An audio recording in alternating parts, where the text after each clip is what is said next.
America ने और Israel ने हमेशा मज़लूमों को दबाने की और कुचलने की साजिशें रची हैं। हमारे रहबर पर आयतुल्लाह खामनई साहब पर उनको बेदर्दी से शहीद किया गया है। बुज़दिलाना हमला था। ये किसी व्यक्ति की वजह से नहीं है। ये आयतुल्लाह खामनई एक आध्यात्मिक गुरु हैं जो विश्व के सर्वश्रेष्ठ आध्यात्मिक गुरु हैं। यहाँ पे उस विचारधारा के लोग हैं जो शिया कम्युनिटी है पूरी आयतुल्लाह खामनई साहब को अपना रहबर मानती थी और उनके विचारों में हम लोग उनके विचारों से हम लोग प्रेरित थे। देखिए, मौत नहीं कहेंगे, इसको हम शहादत कहते हैं और ये शहादत हमें नसीब में आई है।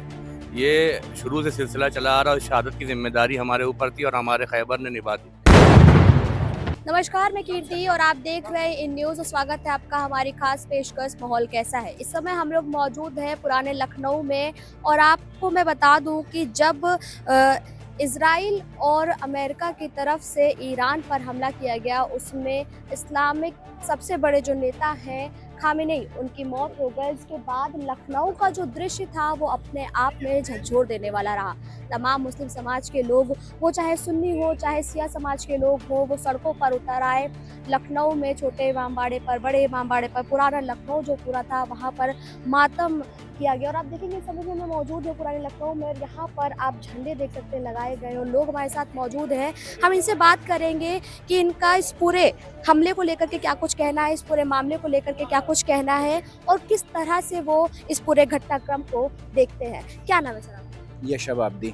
सर, जिस तरह से ईरान पर हमला हुआ, मिसाइलें दागी गई, उसमें शहादत हो गई, क्या कुछ कहना है? देखिए, अमेरिका ने और इज़राइल ने हमेशा मज़लूमों को दबाने की और कुचलने की साजिशें रची हैं और आज दुनिया के सामने बहुत बड़ा एक एग्ज़ाम्पल सामने आया है।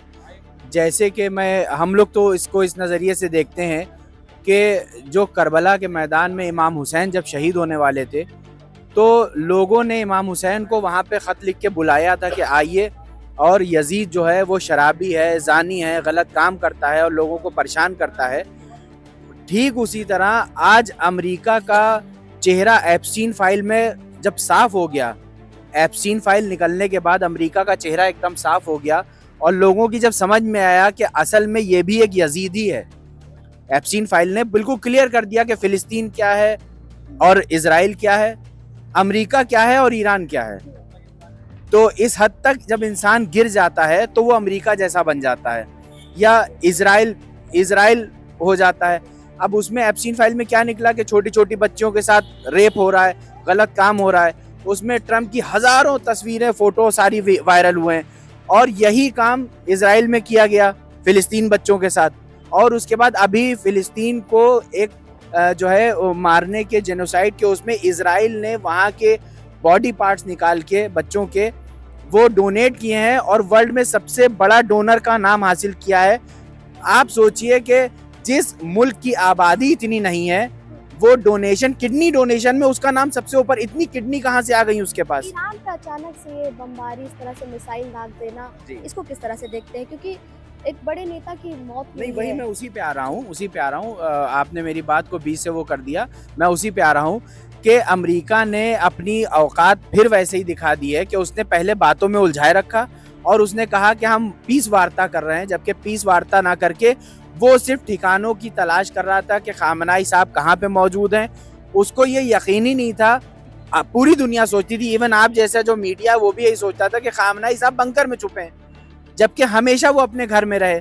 और उसने उसी का फ़ायदा उठा के पहले वो बंकर ढूंढता रहा, जब उसको ये यकीन हो गया नहीं घर ही में छुपे हैं, जो कि वो सोच ही नहीं सकता था, और उसके बाद उसने घर पे हमला किया। देखिए, किसी भी वॉर का पहला उसूल ये होता है कि जंग के मैदान में लड़ी जाए। वॉर जंग के मैदान में लड़ी जाती है, घर में घुस के मारना वो सिविल उसमें आ जाता है और वो एक तरह से against of the war law है। अब इन्हीं ने लॉ को भी तोड़ा और एक जो इंटरनेशनल वॉर लॉ होता है उसको भी तोड़ा, और अमेरिका इसका खमियाजा भुगतेगा, इंशाल्लाह 100% भुगतेगा। लेकिन एक उसका सबसे अच्छा एग्जाम्पल जो है वो ये हुआ कि इन्हीं ने जब वेनेजुएला के उसको कब्जा किया था तो उस पर भी कोई मुल्क नहीं बोला। भाई, अगर तुम कहते हो कि ईरान गलत था तो वेनेजुएला ने तो आज तक किसी का कुछ नहीं बिगाड़ा था, वेनेजुएला के लिए भी कुछ नहीं बोला। वेनेजुएला को उसने उठाया, पूरा कब्जा कर लिया। अब वही वो ईरान के साथ कर रहा है। तो ईरान के साथ जो कर रहा है उस पे सारे मुल्क को बोलना चाहिए, वरना अब हक की आवाज़ उठाने वाला कोई नहीं बचा है इस दुनिया में। जो ईरान के जैसे हक की आवाज़ उठाए। सारे मुस्लिम ममालिक जितने भी थे वो सारे गद्दार, नामर्द, और इनको किसी भी तरीके से मुस्लिम का वो नहीं दिया जा सकता। ईरान एक था, वो भी ख़त्म करने की कोशिश की जा रही है। तो लिहाजा कम से कम हमारी अपने मुल्क से गुजारिश है कि जो इतनी पुरानी दोस्ती ईरान के साथ थी उसका पास रखें और अपने अच्छे दोस्त को ना छोड़ें, इस गद्दार का साथ छोड़ दें जो अमेरिका और इजराइल है। अमेरिका इजराइल गद्दार बताया जा रहा है, अपने दोस्त का साथ ना छोड़ने की मांग जो है वो भाई साहब कर रहे हैं। क्या कुछ कहना है आपको? कल लखनऊ के अंदर जब ये खबर पहुंची तो जिस तरह से यहाँ पर सभी लोग इकट्ठा हुए, एक मातम, एक शोक व्यक्त किया गया, क्या कुछ? सबसे पहले तो मैं ये कहूँगा कि जो कुछ भी जो हमला किया गया है हमारे रहबर पर, आयतुल्लाह खामनेई साहब पर, उनको बेदर्दी से शहीद किया गया है, बुज़दिलाना हमला था।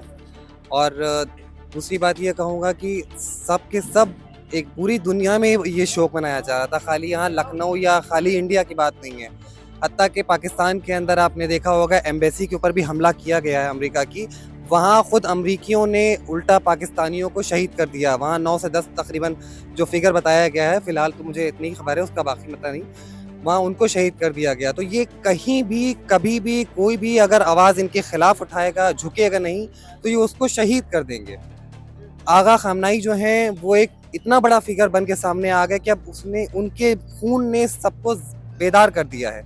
आप देखें खुद हमारे हिंदुस्तान के अंदर हमारे हिंदू भाई, सिख भाई, वो सब की आंखें नम हैं उनकी शहादत पर, बेशक वो उस तरीके से ना जाहिर कर रहे हों या जाहिर ना कर पा रहे हों, मैं उसकी बात नहीं कर रहा। मैं उन सब की कदर करता हूँ जिन सब ने हम लोगों के गम में शिरकत करी है, चाहे वो आप मीडिया वाले हों या हमारे कोई भी किसी ने भी किसी तरह से किया हो, मैं सबकी कदर करता हूँ, सबकी हम लोग जो है बहुत शुक्रिया भी करते हैं।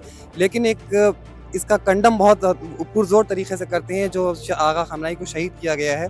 और दूसरी बात मैं ये कहूँगा कि आज ईरान है, कल इसके बाद किसी और मुल्क का नंबर होगा। पहले वेनेजुएला था, अब फिर ईरान है, अब इसके बाद फिर दूसरा नंबर किसी और का है। ये एक और साथ में मैं ये बता दूं कि ये ना समझें कि यहूदी हैं तो मुसलमानों से खाली दुश्मन है, इनको इंसानियत से दुश्मन है। हमारे पास हिस्ट्री मौजूद है इनकी यहूदियों की, अगर आप इसको बिल्कुल उससे देखेंगे, बैकग्राउंड में जाके देखेंगे, तो ये हमेशा इंसानियत के दुश्मन रहे हैं। हमें इनका पूरा फिगर मालूम है, तो आप इससे बिल्कुल वो ना करें कि कहीं ना कहीं धीरे धीरे टारगेट किया जा रहा है। अमेरिका दूसरों के कंधे पर रखकर बंदूक चला रहा है और अपनी सत्ता काबिज कर रहा है। जी बिल्कुल, ये वन वर्ल्ड ऑर्डर की तरफ इन्होंने कह रखा है कि इनको वन वर्ल्ड ऑर्डर चाहिए। वो इसलिए वन वर्ल्ड ऑर्डर चाहिए कि जहाँ भी जितनी भी जो अशिया हैं या जो कह सकते हैं रेयर मिनरल्स हैं या जो भी क़ुव्वत की चीज़ें हैं जिससे इंसान आगे ज़िंदगी में बढ़ सकता है या अपनी ज़िंदगी बेहतर कर सकता है या एक मुल्क बढ़ सकता है, वो सब चीज़ पे काबिज़ करना चाहते हैं। इनका टारगेट है कि इंसान जो भी हैं वो सिर्फ खाली यहूदी हैं, बाकी दुनिया का कोई भी मज़हब का इंसान हो वो इंसान नहीं है। मतलब इंसानियत माना ये जा रही है। क्या नाम है सर आपका? क्या नाम है सर? नेहाल रिजवी नाम है। सर, जिस तरह से यहाँ पर एक आक्रोश देखने को मिला इस खबर के सामने आने के बाद, आज भी कार्यक्रम रखा गया है, किस तरह से इस पूरी घटनाक्रम को देखते हो? क्या कुछ संदेश देना चाहेंगे? अभी हमारे साथ मौजूद लोग वो साफ तौर पर ही कह रहे हैं। देखने को मिला, ये किसी व्यक्ति की वजह से नहीं है। ये आयतुल्लाह खामनेई एक आध्यात्मिक गुरु हैं जो विश्व के सर्वश्रेष्ठ आध्यात्मिक गुरु हैं। यानी जो दुनिया में इस वक्त पे साम्राज्यवादी ताकतें दुनिया को अपना गुलाम बना के रखना चाहती हैं, और यही एक ऐसा विश्व का ऐसा गुरु था। ये हालांकि सभी धार्मिक गुरु का ये काम होता है कि वो इंसानियत के लिए और जुल्म के नाइंसाफी के खिलाफ खड़े हों, लेकिन कोई खड़ा नहीं हुआ। लेकिन ये खड़ा हुआ क्योंकि ये करबला को अपना आइडियल मानते, करबला से प्रेरित हैं, तो इन्होंने खड़े हुए और साम्राज्यवाद के आगे झुकने से मना कर दिया। बस ये लड़ाई है, इसके अलावा कोई लड़ाई नहीं है। अमेरिका तो कह रहा था कि हम बात करेंगे, बात करके सुलझाई जाएगी, लेकिन अचानक हमला कर दिया। दूसरे पक्ष की बात हो रही थी 28 फरवरी को। अच्छा, अमेरिका बात किस चीज़ की करना चाह रहा था? भाई परमाणु डील पे अगर वो बात करना चाह रहा तो परमाणु डील तो आज 15 साल से ईरान की हो चुकी थी, कैंसिल तो ट्रम्प ही ने किया है। परमाणु डील चल रही थी, उनके अधिकारी जा रहे थे वहाँ पे, जाँच कर रहे थे, उनके नियंत्रण में सारी वो परमाणु वो कार्यक्रम चल रहा था। उसके बाद ट्रम्प ने उसको निरस्त कर दिया। तो बात करना उद्देश्य नहीं था, ये तो दुनिया को बेवकूफ़ बनाने के लिए कि वो परमाणु बम बना रहा है। जबकि आयतुल्लाह खामनेई एक रिलीजियस लीडर है, एक धार्मिक गुरु हैं, उनका ये स्पष्ट मतलब आदेश है कि परमाणु बम यानी जनसंहार का जो भी हथियार होगा ईरान नहीं बना सकता। इस्लामिक कंट्रीज को खत्म करने की कोशिश कर रहे हैं नहीं, इस्लामिक कंट्रीज को नहीं, पूरी दुनिया को गुलाम बनाए। जो उनके अगेंस्ट पे आएगा, चाहे इस्लामिक हो, चाहे वेनेजुएला क्रिश्चियन कंट्री थी, चाहे कोई, उससे मतलब नहीं है। अभी कल को भारत उनके अगेंस्ट पे आएगा, भारत को खत्म करेंगे। मतलब खतरा भारत को भी है। साम्राज्यवाद के अगेंस्ट पे जो भी आएगा उसको खत्म करेंगे, उसको अपना गुलाम बनाएंगे। आज आप लोग एक फिर कार्यक्रम करने जा रहे हैं, क्या कुछ है वो उसके नहीं, ये 3 दिवसीय शोक का कार्यक्रम है, उसमें मजलिसें वगैरह उनकी यानी शोक सभाएं होंगी। इमामबाड़े में मजलिसें हमारे यहाँ होती हैं, 2 मजलिसों का कार्यक्रम 3 दिन का यहाँ पे जैसे रखा गया है शायद, तो वही कार्यक्रम होगा। क्या कुछ संदेश देना चाहेंगे जनता को या दुनिया को हमारे चैनल? जनता को ये संदेश देना चाहेंगे कि संदेश क्या देना चाहेंगे, मतलब जनता को ये देखना चाहिए कि जनता को सच्चाई के लिए खड़ा होना चाहिए। इससे उसको मतलब नहीं होना चाहिए कि अपनी यानी ज़ाती दुश्मनी में, या बहुत से लोग तो ऐसे आयतुल्लाह खामनाई के बारे में बदतमीजियाँ कर रहे हैं हमारे देश में कि उनके बारे में जानते ही नहीं है। लोगों का कहना है कि वो ईरान के थे, ईरान में ही उनकी शहादत हो गई, तो लखनऊ में इतना ज्यादा क्यों? ठीक है, हमारे यहाँ गांधी जी मरे थे तो पूरे दुनिया के अंदर उसका विरोध हुआ था, क्यों वहाँ पे हुआ था? ये एक इंसानी फरीजा होता है। अमेरिका के अंदर सबसे ज्यादा विरोध हो रहा है आयतुल्लाह खामनाई की शहादत का। फिलिस्तीन पे हमला हुआ, अमेरिका के अंदर सबसे ज्यादा विरोध हुआ, लंदन के अंदर सबसे ज्यादा विरोध हुआ, क्यों हुआ? ये इंसानी फरीजा होता है हमारा। अभी कल हमारे यहाँ भी कुछ होगा तब भी बाहर उसका विरोध होगा। बाहर कुछ होता है, किसी भी इंसानियत, जहाँ पे इंसानियत का कत्लेआम होगा वहाँ पे विरोध आपके अंदर ऑटोमेटिकली आएगा, विरोध तो होएगा ही। क्या नाम है? असद नाम है मेरा। क्या कुछ कहना चाहेंगे? खामेनी की मौत हो चुकी है, ईरान, इजराइल और अमेरिका युद्ध में व्यस्त है, क्या कुछ? देखिए, मौत नहीं कहेंगे, इसको हम शहादत कहते हैं, और ये शहादत हमें नसीब में आई है। ये शुरू से सिलसिला चला आ रहा है, शहादत की जिम्मेदारी हमारे ऊपर थी और हमारे खैबर ने निभा दी। इसको शहादत कैसे कहेंगे? यतीमों की आवाज़, चीज़ों को बुलंद करने वाला। आज दुनिया कंपैरिजन कर रही है, 18 फाइल कोई नहीं देख रहा है, अरब ने क्या किया ये कोई नहीं देख रहा है, यहाँ पे क्या हुआ इसकी तकलीफ सबको है। तो ये हमारे लिए यतीमी वाला गम है, जैसे एक बाप के जाने से औलाद को होता है, और ये गम सीने पे है, ये रहेगा। अमेरिका क्या लगता है? अमेरिका जो है वो इस्लामिक कंट्रीज को खत्म करने की कोशिश कर रहा है आपस में लड़वा के, क्योंकि आप देखेंगे देखिए, इसमें इस्लामिक कंट्रीज़ का रोल वाली बात ही नहीं है ना, ये हिस्ट्री है। ये पहले भी हुआ करबला में, जब करबला में ये हुआ था तब भी साथ किसी ने नहीं दिया था, आज भी कोई नहीं है, और जो कौम शेर की तरह खड़ी थी तब भी वो आज भी खड़ी है। तो इसमें तो जो खमनई साहब ने अपनी शहादत दी है तो वो जुल्म के आगे ना झुकने वाली है। इसको उसी करबला के मंजर से आप कंपेयर कर सकते हैं कि 1400 साल पहले जो हुआ था, उस वक्त भी जुल्म के खिलाफ आवाज़ इमाम हुसैन उनके खुनबे ने उठाई थी, आज भी उन्हीं के खुनबे से शहादत हुई है। आप अकेले खुमैनी साहब का नहीं इंतकाल हुआ है, उनके वालिद, उनके दामाद भी गए, बच्ची भी गई। तो ये सिलसिला है, ये चलता रहेगा, ये दर नस्ल चलता रहेगा। और अगर इतना कमज़ोर समझा जाए तो ऐसा है नहीं, एक के जाने के बाद जगह फ़ौरन ले ली गई।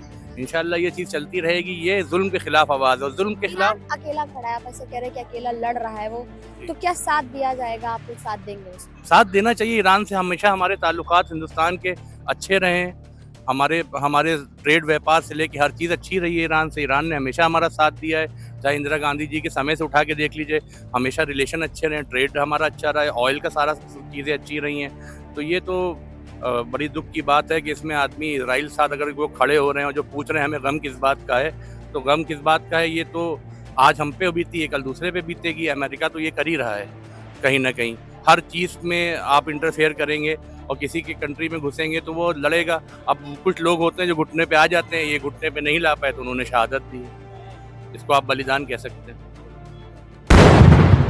जैसा कि आप देख पा रहे हैं कि लोग जो है वो काफ़ी आक्रोशित, और साफ तौर पर इनका ही कहना है कि इंसानियत को ख़त्म करने की कोशिश जो है वो अमेरिका की तरफ से की जा रही है, डोनाल्ड ट्रंप की तरफ से की जा रही है। क्या कुछ नाम है सर आपका? मेरा नाम डॉक्टर आलिम अब्बास है। एक शोक का माहौल मैं देख पा रही हूँ पुराने लखनऊ के अंदर, लोग काफ़ी आक्रोशित है, काफ़ी भावुक है, क्या कुछ? देखिए, यहाँ पे कुछ विचारधारा के लोग हैं जो शिया कम्युनिटी है, पूरी आयतुल्लाह खामनेई साहब को अपना रहबर मानती थी, और उनके विचारों से हम लोग प्रेरित थे। जो इंसानियत की बात करते थे, चाहे वो पूरी दुनिया में कहीं भी अगर जुल्म हुआ है तो जुल्म के खिलाफ उन्होंने हमेशा आवाज़ उठाई है, और वो कभी नरसंहार या इस तरह की बातों पे कभी वो अपने विचार नहीं रखते थे। जो भी वो बोलते थे वो इंसानियत के लिए बोलते थे, चाहे वो गाज़ा में बच्चों का कत्ल हुआ हो या पूरी दुनिया में कहीं भी। गाज़ा में सबसे ज़्यादा इजराइल ने बच्चों का कत्ल किया, महिलाओं को कत्ल किया, बेगुनाहों को कत्ल किया। गाज़ा, लेबनान, सीरिया में, इराक में, इन्हीं अमेरिका के लोगों ने और इजराइल के लोगों ने बेगुनाहों को कत्ल किया। उसके खिलाफ जब भी अगर कोई बोला है तो खामनेई साहब बोले हमारे। क्या लगता है अमेरिका जानबूझ के ये सारी चीजें कर रहा है ताकि लोगों को वर्ल्ड वॉर की तरफ ढकेले दे या आपसी युद्ध में उलझा दे अपनी सत्ता कायम करने की? जानबूझ के एक तरह से ये कहा जाए कि जानबूझ ही करते हैं, इनकी ये पॉलिटिक्स है। तो दुनिया में लड़ाते रहो सबको, आपस में लड़ते रहें, मुस्लिम कंट्रियाँ लड़ती रहें, ये उनसे लड़ते रहें, बस लड़ के दूसरे को अपना फ़ायदा सोचते हैं, अपना हथियार बेचते हैं, इनका यही एक काम है। और ये अपनी दादागिरी दिखाते हैं पूरी दुनिया में, सब पे ये अपनी दादागिरी दिखाते वो तो हैं। कहते हैं हमें नोबल आदमी नोबल पुरस्कार ले रहे, शांति बनाने का काम करते हैं डोनाल्ड ट्रम्प। नोबल की बात कहाँ से करते हैं? अगर कहीं और बेगुनाह मारे जाते हैं तब ये नहीं बोलते हैं। जब अगर गाजा में बच्चे मारे गए, 40,000 बच्चे मार दिए गए, बेगुनाह मारे गए वहाँ पे, और भी कहीं भी बेगुनाह मारे गए, तब डोनाल्ड ट्रम्प नहीं बोलते हैं कि हमको नोबेल प्राइज इस पे। और ये बाकी ये कहीं भाई इंडिया पाकिस्तान की ये जंग में बोले, उसके बाद कह रहे हैं हमको नोबेल प्राइज चाहिए। तो नोबेल प्राइज ऐसे नहीं मिलता है कि आप एक जहाँ पे मौन धारण कर लीजिए और दूसरी जहाँ पे आप बोलिए। इस तरह नोबेल प्राइज किसी को नहीं दिया जाता, और मेरी समझ से ऐसे लोगों को मिलना भी नहीं चाहिए। जो बेगुनाहों का कत्ल कराए, इंसानियत का कत्ल कराए, ऐसे लोगों को नोबेल प्राइज के लिए मेरी समझ से मिलना नहीं चाहिए। एक आखिरी सवाल ये रहेगा कि अक्सर देखा जाता है कि सिया और सुन्नी में आपसी थोड़ा सा बैर वाली बात रहती है, लेकिन कल आप सभी एक साथ आए, एक साथ आकर के पूरे लखनऊ में जुलूस निकाला गया और मातम शोक व्यक्त किया गया। उसको लेकर के क्या कुछ कहना है, क्या संदेश एक देना चाहिए? नहीं, संदेश ये है कि कभी सिया सुन्नी का कभी इस मामले पे या वैसे भी मामलों पे कभी नहीं रहा है। आयतुल्लाह खामनेई साहब भी इसके बड़े पैरोकार थे। हमेशा वो सुन्नियों को भाई कहा, और जब भी कोई बात की तो सिया सुन्नी की एकता की बातें की। ना हिंदू मुसलमान किसी की बातें उन्होंने नहीं की, कभी किसी दूसरी कौमों के बारे में उन्होंने गलत नहीं कहा। हमेशा ये बोले कि सब इंसानियत को बनाए रखने की बात। इंसानियत को बनाए रखने की बात की। कभी उन्होंने किसी और धर्म के बारे में कुछ बोलने के लिए नहीं कहा। धर्म अपना अपना है, त्योहार सबके हैं, सब हर जगह वो इस तरह की बातें करते थे। तो जैसा कि आपने देखा यहाँ उपस्थित तमाम लोगों से हमने बात की, आप झंडे देख सकते हो, उधर अमेरिका का झंडा लगा हुआ है, इधर इजराइल का झंडा लगा हुआ है। लोग जो है वो काफ़ी आक्रोशित है जिस तरह से ईरान के अंदर मिसाइल दागी गई और उस मिसाइल अटैक में खामनेई की मौत हो गई। इसके साथ ही कई जो उच्च और अधिकारी थे उनकी भी जान चली गई है, जिसके बाद पूरे हिंदुस्तान में अलग अलग जगहों पर जो जुलूस है वो निकाला गया, मुस्लिम समाज की तरफ से मातम मनाया गया, शोक मनाया गया। और आज मैं यहाँ पुराने लखनऊ में मौजूद थी, मेरे साथ तमाम लोग मौजूद थे, हमने उनसे बात की। उनका साफ तौर पर कहना है कि खामनेई सिर्फ एक राजनेता नहीं थे, उन्होंने इंसानियत की बात की और वही वजह है कि आज उनके ना रहने पर लोग उनको याद कर रहे हैं, शोक मना रहे हैं। साथ ही अमेरिका को लेकर, डोनाल्ड ट्रम्प को लेकर के भी लोगों ने अपनी बात रखी और उनका ये कहना है कि कहीं ना कहीं अमेरिका केवल अपने फ़ायदे के लिए लोगों को आपस में लड़ा रहा है और दुनिया को वर्ल्ड वॉर की तरफ ढकेलने की कोशिश कर रहा है ताकि वो पूरे विश्व पर कब्जा कर सके। इसलिए ज़रूरी है कि हम सभी जागरूक हो, भाईचारे के साथ रहें और एकता बनाए रखें। इस पूरे मामले पर आपका क्या कुछ कहना है हमें कमेंट बॉक्स में ज़रूर बताइए। कैमरा पर्सन रमेश वर्मा के साथ मैं कीर्ति, इन न्यूज़ लखनऊ।